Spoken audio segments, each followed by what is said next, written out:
누구든지라는 제목을 가지고 계속해서 말씀을 나눕니다. 오늘 본문의 말씀은 베드로의 오순절 설교인데요. 구원을 받음에 있어서 어떻게 하면 되는가 계속해서 말씀을 함께 나누므로 큰 은혜가 임하는 복된 시간, 은혜의 시간, 말씀 충만 성령으로 충만한 시간 되기를 원합니다. 누구든지 주님의 이름을 부르는 자는 구원을 받으리라 라고 말씀을 하십니다. 21절에 누구든지 주의 이름을 부르는 자는 구원을 받으리라 하였느니라 라고 말씀을 하죠. 그래서 누구든지 주님의 이름을 부르는 자 구원받는다, 이 말은 누구든지 예수를 믿으면 구원받는다라는 말씀입니다. 그래서 여기서 부른다라는 의미가 어떤 의미라고 했습니까? 믿는다라는 의미라고 했죠. 그래서 주님의 이름을 믿는 자는 구원받는다. 누구든지라고 말씀하셨어요. 그렇기 때문에 그 사람이 어떠한 신분이든지 또 어떠한 성별이든지 또는 부자이든지 가난하든지 상관이 있어요? 상관없어요? 상관없다. 많이 배운 학자가 예수를 믿든지 아니면 배우지 못한 사람이 예수를 믿든지 그런 거 상관이 있다 없다? 상관없다 그 말이에요. 누구만 믿으면 돼요? 예수만 믿으면 돼요. 그러면 구원을 받는다라고 말씀을 하고 있습니다. 다 같이 읽을까요? 누구든지 예수님을 믿으면 구원받습니다. 우리 모두가 예수님을 잘 믿어서 구원받는 은혜가 있기를 원합니다. 33절에 보면 하나님이 오른손으로 예수를 높이심에라는 말씀이 나옵니다. 여기서 오른손으로라고 하신 말씀은 하나님의 전능과 하나님의 권능을 말하고 있어요. 전능이라는 것은 모든 것을 하실 수 있는 것을 전능 이렇게 말하죠. 권능은 하나님의 능력, 이것을 권능이라고 합니다. 그래서 오른손이라는 표현이 하나님의 전능하심과 하나님의 권능을 상징하는 표현입니다. 높이심에라는 말은 그리스도 예수의 몸의 부활과 승천으로 말미암아 나타난 영광스러움을 나타내는 말씀입니다. 그래서 예수님이 어떻게 되심으로요? 부활하심으로, 또 예수님이 승천하심으로 무엇을 받으셨다? 영광을 받으셨다. 그것을 뭐라고 표현했냐면 높이셨다라고 표현하는. 그러니까 예수님이 부활하신 것과 승천하신 것은 예수님이 영광을 받으신 것으로서 그것이 예수님을 높이는 것이 되었다. 그래서 예수님이 높임받게 되었다는 것을 말씀을 합니다. 33절 그가 약속하신 성령을 아버지께 받아서 라고 말씀을 하고 있어요. 예수님이 약속하신 성령을 하나님 아버지께 받아서 보내는 권능을 얻었다라고 하는 이 표현은 성경의 곳곳에서 언급되고 있습니다. 그래서 예수님께서 약속하신 성령을 아버지께 받아서 그 성령을 우리에게 주신 분이 누구다? 예수님이다. 그러니까 하나님 아버지로부터 받아서 우리에게 주신 분이 예수님이신데 여기에서 성령님은 성부께로부터 나와서 성자를 통해 오신다 이렇게 말할 수가 있어요. 그러니까 성령 하나님은 성부 하나님으로부터 나와서 성자 예수님을 통해서 오시는 것이다. 다 관련이 있는 거죠. 성령님은 아버지 하나님으로부터 성자, 그러니까 하나님의 아들이시죠. 아들이신 예수님을 통해서 우리에게 오셨다라고 말씀을 합니다. 이 구절이 성령님이 성부와 성자에게서 나온다라고 하는 종교회의의 결정의 근거가 되었습니다. 니케아 종교회의가 있었는데 기독교 역사상의 교회사에 보면 그 성령님은 성부와 성자로부터 나온다. 성령님이 성부와 성자에게서 나온다고 하는 니케아 종교회의에서 결정을 했어요. 그것을 우리는 니케아 신조 이렇게 말을 합니다. 그러니까 성령님은 아버지신 하나님과 아들이신 예수님, 그러니까 성부와 성자로부터 나오는 분이 누구다? 성령님이다. 왜 그게 이제 말을 그렇게 합니까? 성부, 성자, 성령 하나님은 몇 분이다? 한 분이다. 그걸 우리는 뭐라고 그러죠? 삼위일체라고 하죠. 그래서 삼위일체 하나님이시기 때문에 성부와 성자로부터 나온다 이렇게 결정을 하게 된 것입니다. 이렇게 역사적으로 결정된 것은 다 사람들이 결정한 것 같지만 누가 그렇게 되게 하셨어요? 하나님이 그렇게 되게 하신 거예요. 그러니까 지금 우리가 알고 있는 삼위일체에 관한 말씀, 하나님은 삼위가 계신데 한 분이시다라고 하는 것은 그냥 사람들이 막 그렇게 하고 싶어서 하게 한 것이 아니라 하나님이 그렇게 되도록 역사하셨다. 이렇게 보는 것이 맞는 것이죠. 그러니까 성령님은 아버지 하나님으로부터 성자 예수님을 통해서 우리에게 오셨다. 그리고 예수님이 승천하실 때 성령님이 오신다고 약속했어요, 안 했어요? 약속했죠. 그래서 성령님이 오신 것은 약속하신 것에 대한 뭐가 되는 거예요? 성취가 되는 거예요. 말씀하신 것을 그대로 뭐 하셨다? 이루셨다. 그런 뜻입니다.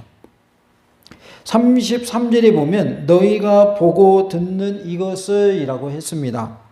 무리들이 보고 들은 것은 성령님이 임했을 때 일어났던 현상에 대한 것인데요. 그 현상이 불의 혀같이 갈라졌다. 3절에 그렇게 말씀을 하죠. 급하고 강한 바람 같은 소리가 있었다. 2절에 말씀을 하죠. 120명이 다른 방언으로 말했다. 4절에 말씀을 하고 있어요. 그래서 불의 혀같이 임하신 것, 급하고 강한 바람 같은 소리로 임하신 것, 그리고 다른 방언으로 말하도록 성령님이 임하신 이런 것들을 너희가 보고 듣는 이것이라고 표현을 하고 있어요. 그러니까 그들은 그 현장에 와서 본 자들은 그들은 직접 보았고 또 뭐 했어요? 직접 들었어요. 그러니까 눈으로 보고 귀로 들은 그것을 말하고 있습니다.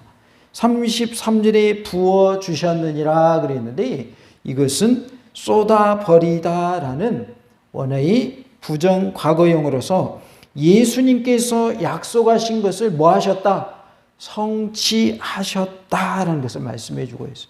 부어주셨다는 건 무슨 뜻이라고요? 쏟아버리다라는 말이에요. 그러니까 쏟아버리셨다라는 뜻이 되겠죠. 동시에 이 말은 선지자 요엘에 의해서 사용되어진 표현으로서 그것은 17절에 그것이 다시 인용이 되고 있잖아요. 선지자 요엘의 말씀이. 그의 예언이 여기에서 성취되었음을 33절에 다시 언급을 하고 있는 거예요. 부어주셨다. 그래서 성령님을 쏟아주셨다는 거죠. 쏟아버리다라는 그런 원의 의미가 있으니까요. 그러니까 성령님을 부어주신 것은 담겨져 있는 것을 뭐한 것 같다? 쏟아 부은 것과 같다. 다윗은 하늘에 올라가지 못하였으나 라고 34절에 말씀을 합니다. 그는 죽어서 장사되었고 베드로가 이 설교를 할 당시에 그의 무덤은 예루살렘 가까이에 있었어요. 누구의 무덤이요? 다윗의 무덤이 예루살렘 가까이에 누가 설교할 당시에요? 베드로가 설교할 당시에 있었다 그 말이죠. 그리고 그의 육체는 무덤에서 썩었죠. 다윗이 이미 썩어서 없는 거죠. 승천하지 못한 것은 당연하죠. 왜? 죽어서 무덤에 있고 그의 몸은 썩었기 때문에 뭐하지 못한 게 당연한 거예요? 승천하지 못한 것은 당연한 거예요. 그러므로 베드로가 지금 인용한 이 시는 다윗 자신을 적용시키고자 한 것이 아니고 그리스도 예수님의 승천에 대해서 이야기하기 위함이었음을 알 수가 있어요. 그래서 예수님이 승천하셨다라는 것을 말씀하기 위해서 다윗은 하늘에 올라가지 못하였으나 라고 표현합니다. 빛과 어둠이 있죠.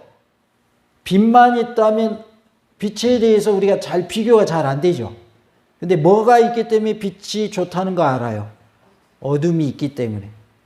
어둠이 없다면 그냥 빛 자체만 있다고 하면 빛에 대해서 우리가 잘 인식을 못한다면 좋다 그런 인식을 잘 못해요. 그런데 어둠이 있기 때문에 빛이 있으면 어둠과 빛이 있으니까 빛이 좋구나 이런 걸 안다는 거죠. 선과 악도 마찬가지죠. 악이 있기 때문에 선이 이렇게 좋은 것이구나라고 상대적으로 더 잘할 수가 있는 거죠. 그러면 무엇과 무엇도 그럴까요? 천국과 지옥도 마찬가지. 다 천국 간다 그러면 별로 뭐 소중성도 못 느낄 거고, 귀중성, 그리고 얼마나 귀한지 이런 걸 잘 모를 거란 말이에요. 그런데 뭐가 있기 때문에, 지옥이 있기 때문에, 아, 천국이 이렇게 좋은 것이구나. 우리는 어디 가면 안 되고 지옥 가면 안 되고 천국 가야 되는구나, 이렇게 알 수 있는 거죠. 그래서 하나님은 낮과 밤을 주셨죠. 그리고 선과 악이 존재하죠. 그리고 죽어서는 어디와 어디로 가게 돼요? 천국과 지옥으로 가게 돼요. 그런데 예수님을 믿기만 하면, 누구든지 예수님의 이름을 부르는 자는 구원받는다 그랬잖아요. 누구든지 예수님을 믿기만 하면 구원받는다는 거예요. 그 말은 예수님 안 믿었을 때는 구원이 있다 없다? 없다라는 것을 전제로 한 말씀인 거죠. 구원이 없을 수도 있어. 그런데 예수님 믿으면 구원받아, 이렇게 말씀하는 거죠. 종교다운주의자들이 말하는 것은 자기들이 믿는 종교나 다른 사람들이 믿는 종교나 천주교, 기독교, 불교, 뭐 이슬람교 할 것 없이 다 어디 간다고 생각하는 거예요. 종교다운주의. 다 천국 간다, 이렇게 말해요. 그런데 성경은 그렇게 말씀하지 않아요. 예수님의 유일한 구원자시다. 예수님이 믿어야만 구원받는다라고 말씀을 하는 거죠. 그러니까 세상에 다른 이방 종교들이 있는 이유는 참과 거짓을 구분하시기 위해서, 그것을 바로 알게 하시기 위해서 그렇게 하신 거죠. 기름도 진짜 기름이 있고 가짜 기름이 있죠. 요즘에는 지금 차에 넣는 기름 비싸요, 싸요? 엄청 비쌉니다. 드디어 우리 몽탄도 2,000원 넘어버렸어요. 경유도 마찬가지고 석유도 마찬가지고, 뭡니까? 경유도 마찬가지고 휘발유도 마찬가지고 2,000원이 넘어버렸어요. 그래서 1,900원대 하면 싼 기름이에요, 요새는. 옛날엔 1,900원은 엄청 비싼 거였는데 요즘엔 1,900원대다 그러면 싼 거예요. 지금은 다 2,000원 이상으로 대부분의 주유소에서 기름값이 올라버렸어요. 그러니까 예전에는 1,900원이 비쌌는데 지금은 1,900원이 싼 거란 말이에요. 그러니까 이것이 있으면 저것이 있기 때문에, 아, 이것이 좋은 거구나, 이렇게 우리가 더 잘 알 수 있는 것이죠. 그래서 지금 다윗은 하늘에 올라갔다 못 올라갔다? 못 올라갔다, 이렇게 표현한 것은 다윗이 강조되는 것이 아니라 누구를 강조하기 위해서? 예수님을 강조하기 위해서 이렇게 했다, 그 말이에요. 예수님 뭐 하셨다? 하늘로 올라가셨다. 이것을 강조하기 위해서 베드로가 지금 그렇게 설교하고 있는 거예요. 다윗은 하늘로 못 올라갔지. 근데 예수님은 메시아셔. 예수님은 그리스도야. 예수님 우리를 구원하러 오신 분이야. 그분은 십자가에 못 박혀 돌아가셨지만 부활하셨고, 부활하신 것 끝이 아니라 뭐 하셨어요? 승천하셨어. 이렇게 말하고 있는 거예요. 그래서 지금 다윗은 하늘에 올라가지 못했다라는 표현을 쓰고 있습니다. 누구를 강조하기 위한 거다? 예수님을 강조하기 위한 거다. 우리의 삶 속에서도 예수님을 높이 드러내는 삶이 되시기 바랍니다. 예수님을 드러내요, 예수님. 우리가 신앙생활함에 있어서도 내가 무엇인가 해가지고 내가 이것을 했습니다라고 자랑하고 싶은 마음이 있을 수 있잖아요. 그러면 그걸 하나님 기뻐하실까요? 안 기뻐하실까요? 자랑하고자 하는 마음. 내가 이거 했어요. 하나님 안 기뻐하신단 말이에요. 그럼 하나님 기뻐하신 건 뭘까요? 나는 드러내지 않고 누구만 높이는 거. 하나님만 높이는 거. 그걸 하나님 기뻐하시는 거예요. 이번에 그 세미나 가가지고 한 분을 만났는데 그분은 북한 선교를 하는 선교사님이에요. 선교사님. 주로 어디에서 활동을 많이 하냐면 중국에서 활동을 많이 했어요. 왜냐하면 한국 비자를 가지고는 어디 못 들어가요? 북한 못 들어가요. 그렇기 때문에 중국에서 활동을 하셨는데 탈북한 사람들 대상으로 선교를 하셨더라고요. 그분의 주된 말씀은 뭐냐면 북한 선교를 하든지 아니면 해외 선교를 하든지 아니면 중국 선교를 하든지 자신을 드러내려고 하는 사람들이 있고 자신은 드러내지 않고 하나님께 영광 돌리고 또 어떻게 하면 더 효과적으로 선교를 더 잘할 수 있을까? 이렇게 하는 분들이 있다는 거예요. 두 부류가 있다는 거예요. 두 부류가 있다는 거예요. 그래서 우리가 하나님께 쓰임받는 것은 잠깐이다. 그분의 말이에요. 우리가 100년 사는 분 별로 없죠. 100년을 산다고 할지라도 실제로 부름받아서 하나님의 도구로 쓰임받는 기간은 3, 40년밖에 안 된다는 거예요. 3, 40년. 그런데 그 30년, 40년을 하나님이 보실 때 하나님이 인정하시는 모습으로 쓰임받아야 된다는 거예요. 이게 그 선교사님 하시는 말씀이에요. 북한 선교하는 그 선교사님 하시는 말씀. 내가 쓰임받을 수 있는 그 기간 동안 어떻게 하면 더 효과적으로, 어떻게 하면 더 하나님의 영광을 내서, 어떻게 하면 더 많은 영혼을 주님께 돌이키게 하는 일에, 주님 품으로 돌이키게 하는 일에 더 크게 쓰임받을 수 있는가, 이것이 중요하다는 거예요. 교회에서도 봉사할 때도 이 말씀은 적용되는 겁니다. 봉사하는 것이 나를 드러내기 위한 봉사가 되면 하나님 기뻐하시죠, 안 기뻐하셔? 안 기뻐하십니다. 나는 안 드러날지라도 하나님의 영광을 위해서 일하면 하나님 그걸 기뻐하시는 거예요. 나중에 하나님의 뭐가 있습니까? 심판이 있죠. 심판의 때에 인정받아야 되는 거예요. 살아있는 동안에도 인정받아야 나중에 심판의 때에도 인정받는 게 되겠죠. 그러니까 나중을 생각한다면 지금 잘해야 돼요. 죽기 직전에 그때 막 회개하고 잘하면 돼요. 지금 잘해야죠.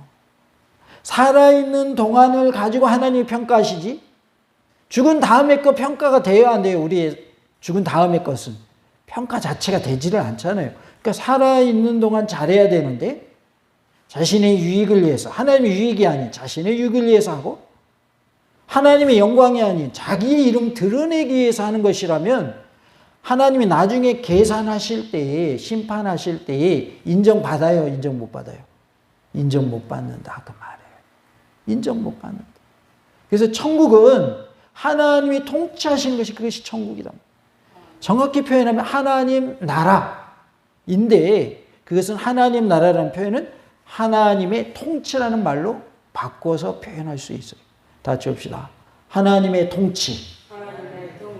그게 천국이에요. 하나님의 통치가 이루어지는 것이 하나님 나라고, 그것이 하늘나라고, 그것이 뭐예요? 그것이 천국인 거예요. 그래서 천국은 하나님의 통치, 이것을 천국이라고 해요. 하나님의 통치가 이루어지는 그것이 천국이고, 천국은 장소의 개념이 아니다 그 말이에요. 장소의 개념이 아니에요. 하나님의 통치가 이루어지는 그것이 천국이다. 그것이 하나님 나라다. 그러니까 하나님 나라라는 표현은 하나님의 통치라는 뜻이다. 천국에 가면 막 우리가 살 집이 있고, 이건 장소의 개념이잖아요. 근데 원래 천국의 개념은 하나님의 통치, 하나님의 통치가 이루어지는 그 자체를 하나님 나라라고 한다. 그래서 우리의 삶 속에서 천국이 이루어져야 돼요. 하나님의 뭘 받으라는 거예요? 통치를 받으라는 거예요. 하나님의 지배를 받으라는 거예요. 하나님의 지시를 받으라는 거예요. 하나님의 인도 받으라는 거예요. 무엇과 지금 비슷한 얘기하고 있어요? 막 우리 요새 막 배웠던 말씀. 성령님 충만하고 같은 맥락이에요. 결국은 같은 말씀이에요. 성령님 충만이 뭐라고 그랬어요? 성령님의 인도받는 것이고 성령님의 지배받는 것이다 그랬죠? 성령님의 지배받는 게 바로 하나님의 통치받는 거예요. 같은 말씀이에요. 왜? 하나님의 통치받는 거나 성령님의 통치받는 거나 똑같은 하나님이거든요. 표현만 다른 거예요. 표현만. 그러면 내가 지금 하나님의 통치받고 있다. 성령님의 통치받고 있다. 그러면 나는 지금 무슨 삶을 살고 있는 거예요? 천국의 삶을 살고 있는 거예요. 그래서 천국은 죽어서 가는 게 아니다. 살아있는 동안에 천국을 이루어야 된다 그 말이에요. 죽어서만 가는 것이 천국이 아니에요. 살아있는 동안 사실은 천국이 돼야 돼요. 하나님의 통치를 받아야 돼요. 하나님의 지배받아야 돼요. 성령님의 지배받아야 돼요. 지금 천국의 삶을 살아야 사실은 죽어서도 천국을 누릴 수 있는 거예요. 맞아요, 틀려요? 맞죠. 왜냐하면 예수 안 믿는 사람 천국 못 간다고 그랬잖아요. 그러면 예수 믿는 사람은 지금 천국의 삶을 살아야 돼요? 죽어서 천국의 삶을 살아야 돼요? 지금 천국의 삶을 살아야죠. 지금 하나님의 통치를 받아야죠. 지금 성령님의 통치를 받아야죠. 그래야 그게 예수를 믿는 자의 삶이 되는 거죠. 그래서 살아서도 천국의 삶을 살자. 그래야 죽어서도 천국의 삶이 된다. 예수님을 믿는 데 있어서 우리가 천국 가기 위해서 예수님 믿는 것인데 정확하게 표현하면 구원받아서 영원한 생명을 얻기 위해서 예수님 믿는 거예요. 영원한 생명을 얻기 위해서. 안 믿는 분들은 죄송하지만 영원한 뭘 받아요? 형벌을 받아요. 그래서 천국의 삶, 죽어서의 천국의 삶을 우리는 영생이라고 표현하는데 영원한 생명을 얻는다는 뜻이고 지옥의 삶은 영벌이라고 하는데 영원한 형벌을 받는 거예요. 그런데 살아있는 동안 하나님의 통치받지 못하는 사람은 죽어서도 영원한 생명이 있다 없다? 없다 그 말이에요. 없다. 그러니까 살아있는 동안 하나님의 통치받으며 사시기 바라고 그리고 행복한 삶이 되시기 바라고 늘 주님과 동행하는 삶이 되시기 바라고 말씀으로 충만한 삶이 되시고 성령님으로 충만한 삶이 되시기 바랍니다. 이게 성도의 삶이에요. 그러니까 환난에 처해 있어도 기근에 처해 있어도 가난에 처해 있어도 천국의 삶을 누릴 수 있어요 없어요? 살 수 있는 거예요. 뭐 받으면 되니까? 하나님의 통치 받으면 되니까. 하나님의 통치 받는 사람은 죽음을 두려워할까요 안 할까요? 죽음을 두려워하지 않아요. 하나님의 통치 받는 사람은 죄 짓는 것을 즐겨할까요? 죄 짓는 것을 너무나도 그것을 안 지으려고 애를 쓸까요? 하나님의 통치 받는 사람은 죄를 안 지으려고 노력을 해요. 애를 써요. 힘을 써요. 몸부림을 쳐요. 왜요? 하나님의 통치 받는 사람이 나 죄 지을래? 그러겠어요? 말이 안 맞죠. 죄를 안 지으려고 한단 말이에요. 그러니까 하나님의 통치를 받다 보니까 죄도 덜 짓게 되는 거예요. 그리고 죄 짓는 횟수도 어떻게 될까요? 점점 줄어들게 되는 거예요. 그래서 우리의 삶은 하나님의 통치받는 삶이 될 수 있기를 원합니다. 친히 말하여 이르되 주께서 내 주에게 말씀하시기를 이라고 34절에 말씀을 합니다. 주께서 내 주에게 라고 하는 말씀은 시편 110편 1절의 인용인데요. 후기 유대교 시대의 유대교 해석자들이 난해한 문제로 삼았던 구절입니다. 여기서 문제는 내 주라고 했는데 내 주가 과연 누구냐라는 것입니다. 몇몇 고대 랍비들은 이 시편을 아브람과 관련지어서 해석을 했고 또 어떤 사람들은 다윗과 관련지어서 해석을 했고 또 어떤 사람은 히스기야 왕과 관련지어 해석하는 사람들도 있었습니다. 그리고 기원 후 약 7년이 될 때까지 랍비 문헌에서 이 시편 110편에 대해서 메시아를 의미하는 것으로 해석된 확실한 증거도 없습니다. 그럼에도 불구하고 예수님은 시편 110편 1절을 메시아에 관한 예언으로 해석을 하셨어요. 누가요? 예수님이. 그리고 그 메시아가 누구다? 예수님 자신이다라고 그 말씀을 적용을 하셨습니다. 마태복음 22장 41절부터 46절, 마가복음 12장 35절부터 37절, 누가복음 20장 41절로 44절에서 그 메시아가 바로 누구다? 나다라고 말씀을 하셨어요. 베드로는 이 시편이 메시아에 대한 예언임을 분명히 인식하고 그것에 대해서 언급을 한 거예요. 이 시편 110편의 말씀은 메시아에 대한 말씀인데 그 메시아가 누구시다? 예수님이시다. 이것을 말하고 있습니다. 내가 내 원수로 발등상이 되게 하기까지 너는 내 우편에 앉아 있으라 하였도다 하였으니 라고 35절의 말씀을 내 발등상이 되게 하기까지라는 말은 바울이 모든 무릎을 예수의 이름에 꿇게 하시고 라고 빌립보서 2장 10절에 가르친 적이 있듯이 발등상 된다고 하는 것은 항복을 의미하고 있습니다. 그래서 발등상 되는 건 뭘 의미한다고요? 항복을 의미합니다. 원수가 항복하게 하겠다 그런 뜻이죠. 36절에 그런즉 이스라엘 온 집은 확실히 알지니라고 말씀을 합니다. 베드로는 예수를 주와 메시아로 선포하여서 자기 설교의 절정이자 결론에 도달합니다. 이스라엘 온 집이라고 했는데 이것은 문자적으로 이스라엘의 모든 집을 의미합니다. 따라서 이 말은 매우 강조적인 표현으로서 이스라엘 전 민족 또는 종교적 공동체를 가리키고 있어요. 그래서 이스라엘 온 집이라고 말씀을 합니다. 너희가 십자가에 못 박은 이 예수를 하나님이 주와 그리스도가 되게 하셨느니라 하니라 36절에 말씀을 합니다.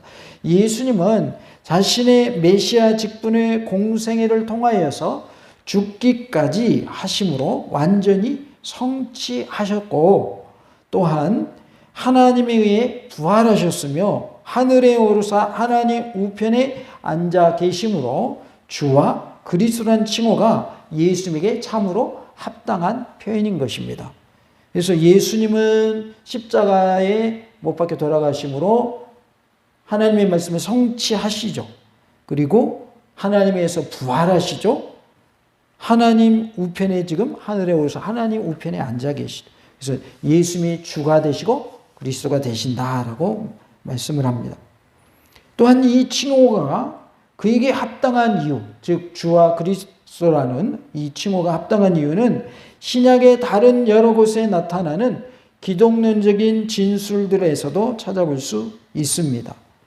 특별히 이 주와 그리스도라는 칭호는 바로 베드로의 메시지 제목이고 초대교회의 신앙 고백의 내용이었습니다. 그래서 예수님은 주님이십니다. 예수님은 그리스도이십니다. 라고 고백을 하고 있습니다. 여기에 적용된 그리스도 예수님에게 적용된 주라고 하는 표현은 아마도 구약의 여호와와 일치되는 표현인 것으로 볼 수가 있어요.